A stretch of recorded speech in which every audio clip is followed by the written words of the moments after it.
జీవులలో ఏవైనా గాయాలైనప్పుడు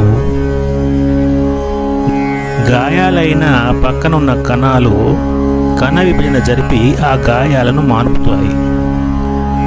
గాయము పూర్తిగా మానిన తర్వాత కణ విభజన ఆగిపోతుంది.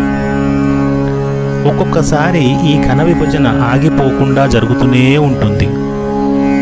అలాంటప్పుడు కణ సముదాయం ఏర్పడుతుంది. దాన్ని కంతి అంటారు. ఒకవేళ ఈ కంతులు శరీరంలో అక్కడక్కడ ఏర్పడినట్లయితే వాటినే క్యాన్సర్ గడ్డలు అంటారు. పాకని కణ సముదాయంతో ప్రమాదం లేదు.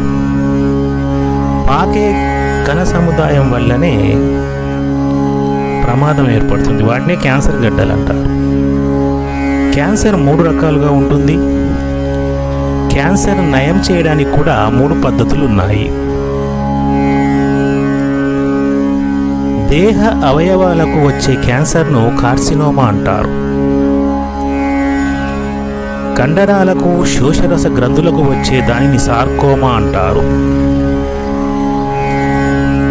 రక్త కణాలకు వచ్చే క్యాన్సర్ను లుకేమియా అంటారు. క్యాన్సరు 3 కారణాల వల్ల వస్తుంది. శరీర కణాలు కమిలిపోయి అక్కడ పుండుగా ఏర్పడి ఆ పుండును మాన్పేటందుకు ఏర్పడే కణ విభజన అదుపు లేకుండా జరుగుతూనే ఉండడం వల్ల క్యాన్సర్ కణాలు ఏర్పడి శరీరంలో మిగతా చోట్లకు పాకుతుంది.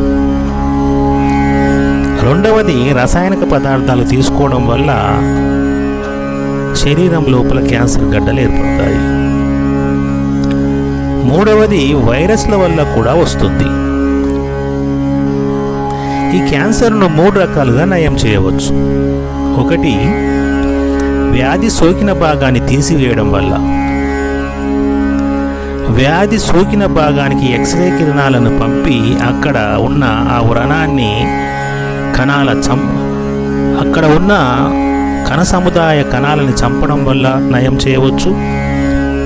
మూడవది, ఔషధాల వల్ల కూడా నయం చేయవచ్చు. క్యాన్సర్ పూర్తిగా నయం కాదు, అదుపులో ఉంటుంది.